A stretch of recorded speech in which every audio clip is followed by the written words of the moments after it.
हम भारतीय मुसलमान इंडियंस बाय चॉइस हैं, बाय चांस नहीं। मैं सत्ता पक्ष से सवाल करना चाहूंगी कि जो विजन आजादी के समय के लोगों का था, राष्ट्रगीत को स्वेच्छा पर छोड़ने का, उसी का अनुसरण माननीय अटल बिहारी वाजपेयी जी ने किया, तो क्या वे भी मुस्लिम तुष्टीकरण कर रहे थे?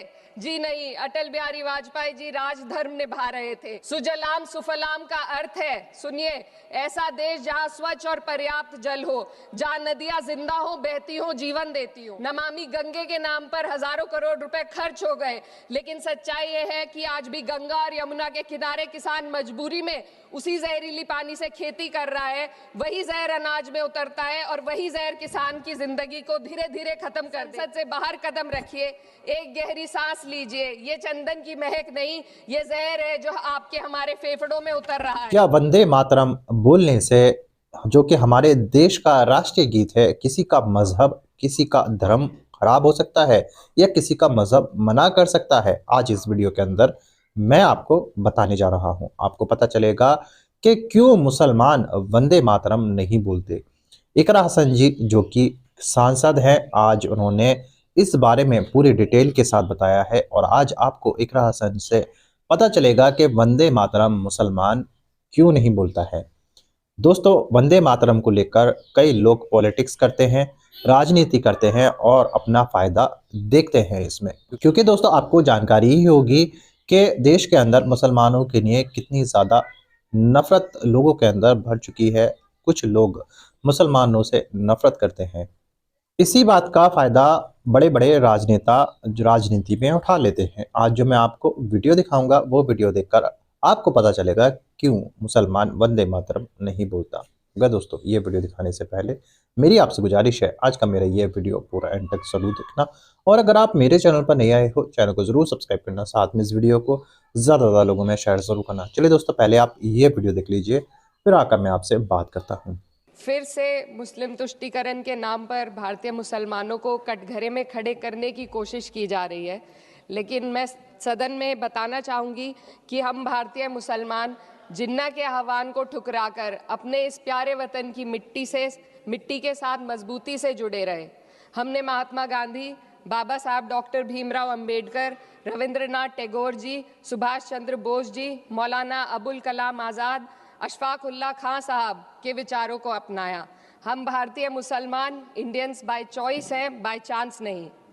वंदे मातरम के किन छंदों को राष्ट्रीय गीत के तौर पर अपनाया जाए, यह फैसला सर रविंद्रनाथ टैगोर और सुभाष चंद्र बोस जी जैसे नेताओं के परामर्श के बाद हुआ। क्या अब हम उन महान नायकों की समझ पर प्रश्न चिन्ह उठाएंगे? उन्हें देश को बांटने वाला और तुष्टीकरण करने वाला कहने का पाप करेंगे? उन महान हस्तियों ने वंदे मातरम के उन छंदों को अपनाया जिन्होंने देश के हर वर्ग, हर धर्म के मानने वालों को एक सूत्र में पिरोने का काम किया। और मैं एक घटना आप लोगों के सामने रखना चाहती हूँ। वर्ष 1998 में उत्तर प्रदेश सरकार के मंत्री रविंदर शुक्ला जी ने स्कूलों में राष्ट्रीय गीत को गाना अनिवार्य कर दिया था, लेकिन तब के तत्कालीन प्रधानमंत्री अटल बिहारी वाजपेयी जी ने, जो उस समय लखनऊ के दौरे पर थे, उत्तर प्रदेश सरकार के इस फैसले पर नाराजगी जताई और यूपी सरकार ने राष्ट्रगीत को अनिवार्य करने वाले मंत्री को बर्खास्त कर दिया था।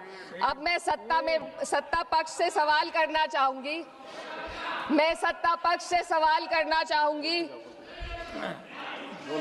बोलने दीजिए।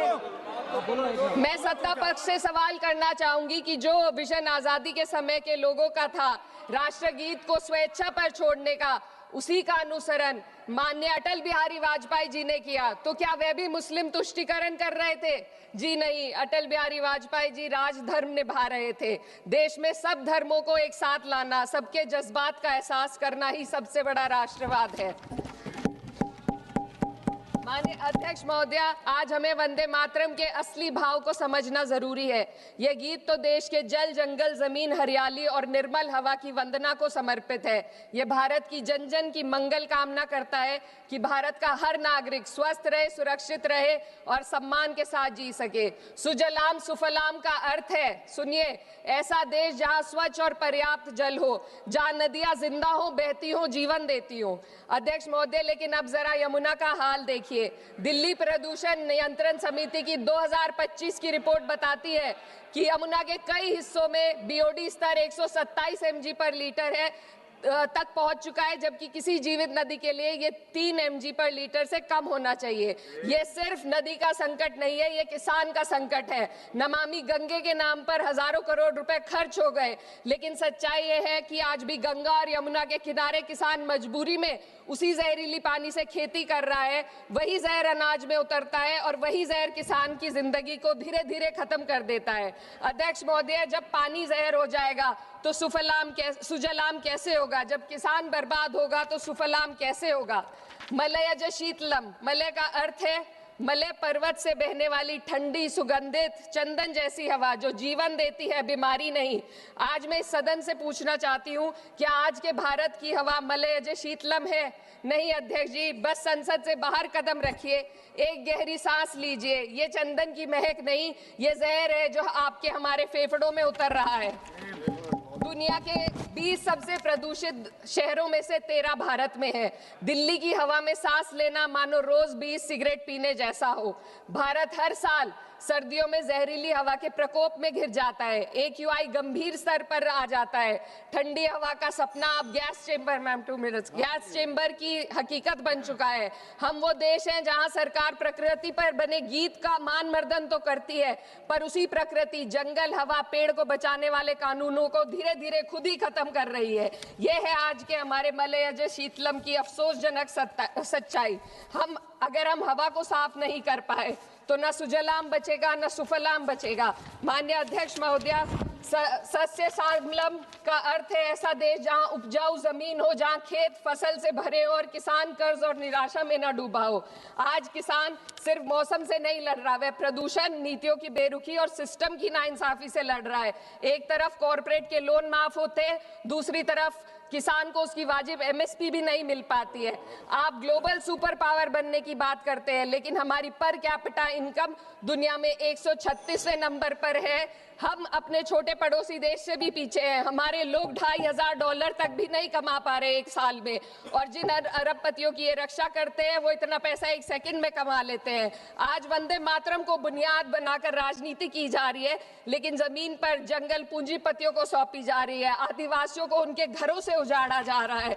मातरम में जो मात्रा माता है वह सिर्फ मातृभूमि की वंदना नहीं, वे इस धरती की हर नारी, वे इस देश की हर बेटी, हर महिला के सम्मान की बात भी करता है। लेकिन आंकड़े अगर आप देखेंगे, NCRB की हाल की रिपोर्ट के अनुसार, मैम जो के अनुसार देश में हर वर्ष लगभग 30,000 से अधिक बलात्कार हो रहे हैं। यानी एक दिन में 80 से अधिक महिलाएं यौन हिंसा का शिकार होती हैं, और ये सिर्फ दर्ज मामले हैं।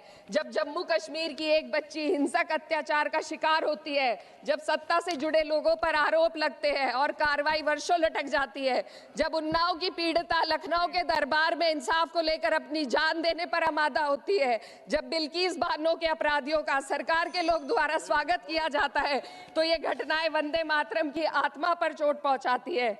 मैं अध्यक्ष महोदया बस यही कहना चाहती हूँ अपनी बात को अंत में रखते हुए कि वंदे मातरम सिर्फ अतीत की ललकार नहीं, ये वर्तमान की जिम्मेदारी है।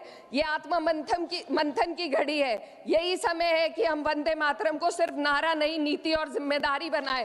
और अपने जज्बात को मैं आलमा इकबाल साहब के तराना हिंद के साथ इस सदन में रखना चाहती हूँ कि सारे जहां से अच्छा हिंदुस्तान हमारा, हम बुलबुले हैं इसके, ये गुलसिता हमारा, मजहब नहीं सिखाता आपस में बैर रखना, हिंदी है हम, वतन है हिंदुस्तान हमारा। दोस्तों, देखा आपने ये वीडियो, मुझे पूरी उम्मीद है ये वीडियो देखकर आपको पता चल चुका होगा कि क्यों मुसलमान वंदे मातरम नहीं बोलता। दोस्तों, आपकी क्या राय है मुझे कमेंट करके जरूर बताना। दोस्तों, आज की वीडियो में बस इतना ही। मैं फिर मिलूंगा ऐसे ही दूसरी वीडियो के साथ।